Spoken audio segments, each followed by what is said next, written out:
Hello, this is Sandeep Unnithan and welcome to Defense Deep Dive.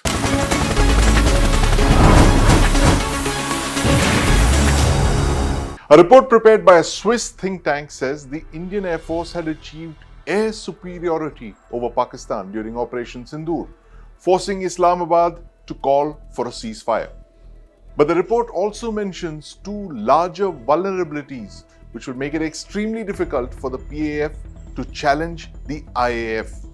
What are those vulnerabilities? Let's dive in. The report by the Geneva-based Center for Military History and Perspective Studies says the PAF pulled off a tactical victory by shooting down several IAF fighters, but it failed to carry out airstrikes on Indian territory as those were countered by India's air defense radars and missile systems. The IAF then significantly degraded Pakistan's air defense capabilities and carried out a series of spectacular airstrikes on Pakistan's air bases.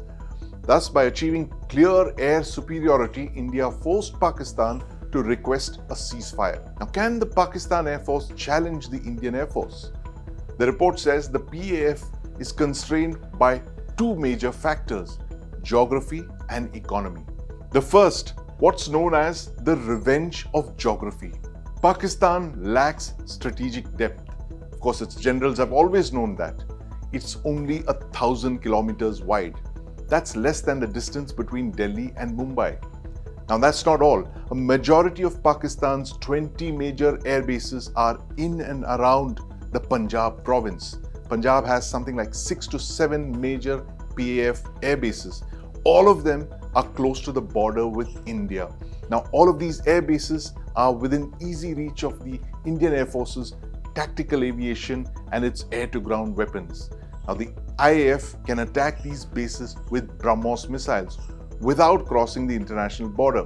The BrahMos has a range of 500 kilometers. And this is exactly what happened on the 10th of May. Well, can the Pakistan Air Force can the PAF build new air bases and new special weapon storage sites? Yes, theoretically it can, but these will take several years to build and cost billions of dollars.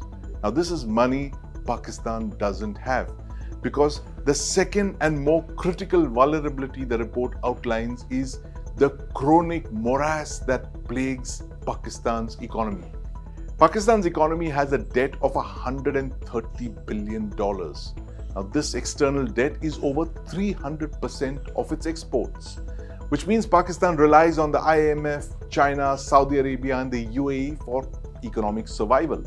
Now, the PAF began to support local aircraft programs like the JF-17 to reduce import dependence. So post-Sindoor, if the PAF has to buy new air defense systems, radars and anti-missile missiles to protect its air bases, it will need to import these from China, Turkey and the United States by paying hard currency. Now, Pakistan clearly faces the classic guns versus butter dilemma. It needs to choose between guns or butter. It doesn't have money for both. And it's not hard to see what choices the military-dominated government in Pakistan will make.